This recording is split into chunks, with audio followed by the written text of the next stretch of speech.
All right, so we're back where we left off here with the custom conversions, and all we're going to do next is basically go in and create an ad. But as you can see here, if you start on this page and this is the first time you set up a custom conversion, up to the top right corner, the green button says create an ad.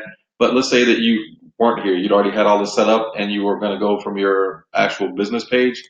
If you click there and you see create, you click there, and then you go to add, and it'll take you to the exact same place. All right, so once you're here at Facebook ads, this is what everybody's so excited about. Again, you want to make sure it's on the right page, or the right account, I should say. But one of the things I noticed that a lot of the gurus don't do when it comes to teaching about Facebook Ads Manager is there's this little menu on the left over there. I call it like the table of contents. It basically tells you that first you're going to start off with the campaign. And I think that's really telling because a lot of people get confused about all the stuff that we do here. And as you've seen in other trainings that I conduct, a campaign is exactly what we're talking about here. How do you market for whatever it is you're trying to promote? Is Facebook the only way you're going to be promoting? Or can you use YouTube? Could you use Twitter? Could you use Instagram, television, newspaper, mail outs? Whatever it is you're doing, those are campaigns. Those are campaigns for you to try to generate leads. And Facebook is just one of those ways to do it. But if you're going to be spending money on Facebook, you should at least understand what is actually happening here. So if you look down the left side, there's a campaign, then there's the ad set, and then there's the ad. So during the ad set, that's going to give you the chance to kind of target the right people and make sure you come up with a budget and where you want to place everything within that campaign. And then the actual ad is where they develop the creative. They call basically whatever it is you're designing, whether it's a video, pictures, or whatever it is that you're trying to design with the ad copy, the verbiage, it's all going to go in the ad. But if you are ever trying to figure out where you are on the process, if you look to the left on the screen, you will see it's basically a table of contents. All right, with that, if you look over all these different objectives out here, some of them have different meanings. So if you hover over any one of them, you'll see the little eye in the circle. So if you're curious about what any one of them mean, we'll start on the awareness side. And if you look over that, it tells you what brand awareness is for. Typically, I'll use these for $1 a day.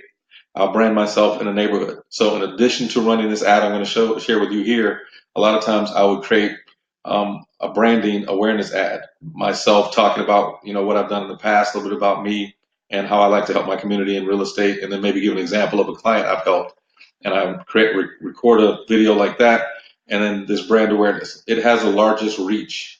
Between reach and brand awareness, it reaches more people. Now, those folks aren't as likely to engage in certain behaviors like some of these other tabs over here.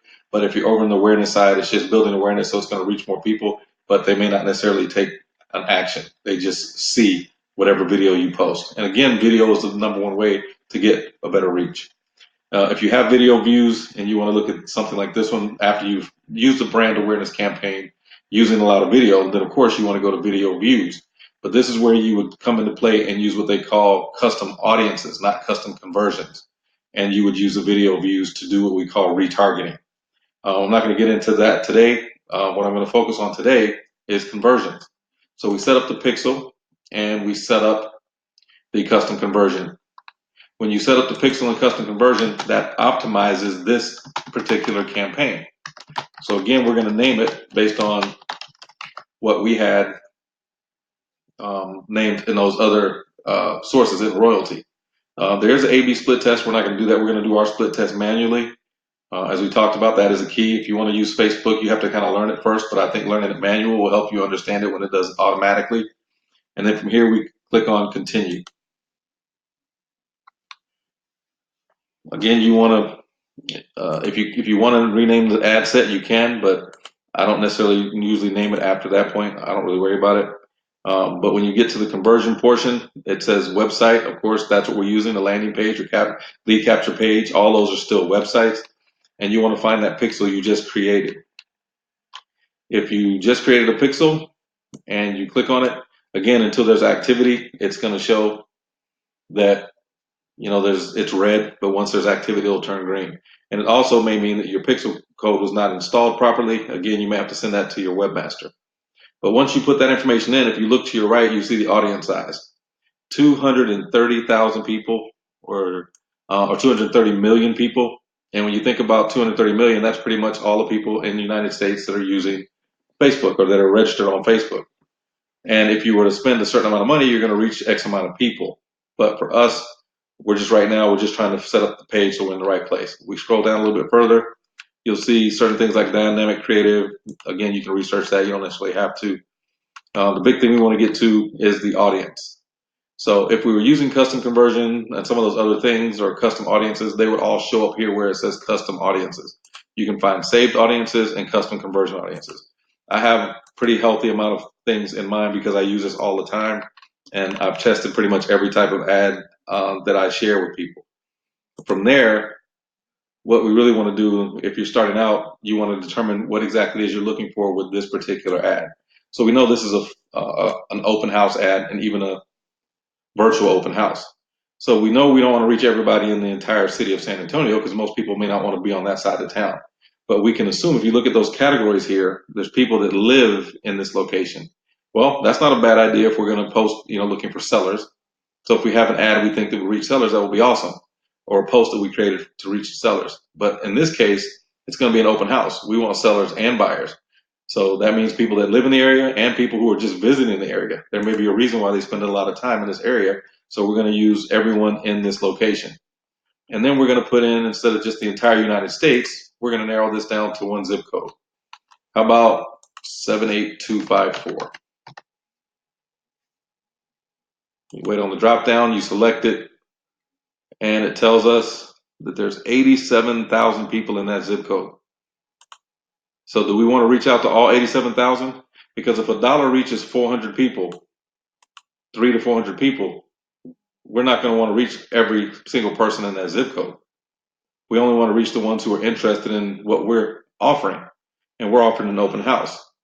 So in order to make this work, we have to start thinking about, what types of interest do people have that actually want to go to open houses?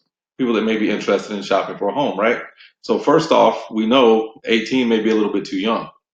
So we might jump it up to maybe 25 or 26 years old. Then maybe at 65, people are retired. They're not going to be looking for a second home. They probably already found it or third home. So maybe 55. We'll leave it at all for gender. And then the very next thing we're going to think about really is what are some of the demographics that people have, or more or less, what are their interests? So if you think about it, what would people be doing? What interests would they have if they were shopping for a home? Anybody surprised if I say Zillow? So you punch in Zillow, it's going to pop up. And again, you want to put the interest, not the employer. So you click on Zillow, then what about Quicken Loans? See, for me, I'm thinking more like a loan officer in this situation. Yeah, people shop for homes, but they also want to find a loan. And the ones that are a little bit more serious are probably going to look for the loans. So Quicken Loans, Lending Tree, obviously Redfin, Realtor.com, Trulia. Then we have things like House Hunting or House Hunters. They may actually be out looking for open houses. And then, of course, you can always just click the suggestion button and make sure that if there's something you're thinking about, like we see pre-qualification here, maybe that's a good one for lending, house hunting. But again, these are all interest, mortgage loans, first-time home buyer. So we'll stop there. But as you can see, it's narrowed that list down from 87,000 to 29,000 people. And that's not a bad thing. So we got a lot of people to market to now, maybe 30,000. If you spend, $20 or $30 a day, you may be able to reach enough of those to reach that many people. If I spend $1 a day for 30 days and there's 400 people, I think that's around 12,000. So if I spend $3 a day, I'm going to cover this entire group. So for $90 a month, I can blast my ad out to people who are going to see something on me every single month, at least once. And after 12 months, they get used to seeing me and my open houses. And then they start to think more about who I am, how professional I am, and that they possibly will know, like, and trust me because they see me on they see me on Facebook, they see me in their neighborhoods for open houses, they see me on different mediums like YouTube, and all of a sudden you become the expert in the area. And that's what it takes for you to get a lot of leads off of these systems. They have to start to know you, like you, and trust you. It's not as simple as they see the ad and all of a sudden you're going to be the person they choose. That's just the low-hanging fruit. And I've talked about, how important follow-up is and the percentages of people that don't follow up. So from here, we also want to think about how we're going to exclude people. Well, obviously, if it's your listing, we don't mind including realtors. But in most cases, we do open houses, especially if we're new in this industry, we're going to be using someone else's property or maybe doing it at a newly built home site. So from there, we want to look for real estate agents, and we actually want to see the job title for these, and then real estate brokers. And see, these are the two biggest categories. So if we click on those, then we can pretty much eliminate a good majority of the folks that put that down as their job title. And if they put that down as their job title, and we don't want these folks showing up with clients already, then of course, this is a way to exclude them, at least off of Facebook. Then from there, you want to think about placements. Well, with the mobile app that we have, and especially the campaign we ran here, we want people to actually pick up the phone and call. But the link that we have in our page actually says call now. So it really would do us no good for them to actually click over to our page on a desktop. If they go to a desktop, it doesn't work. So what we're going to do is edit placements. Typically, Facebook is really good about automatic placements. They're going to put you where you need to be. But for what we're trying to do, we're going to go to devices and simply just choose mobile. So we're going to deselect desktop and only have the mobile. Again, that's because the ad we have running with that link, it allows people to actually click on it, and it'll bring up right there on their phone. When they click that button, it'll bring up our phone number so they can actually place the call. And so if they can place the call, we're in pretty good shape. I don't really necessarily think Instagram is a good choice in this case, or Messenger. I just want them to basically see on Facebook where most people spend their time.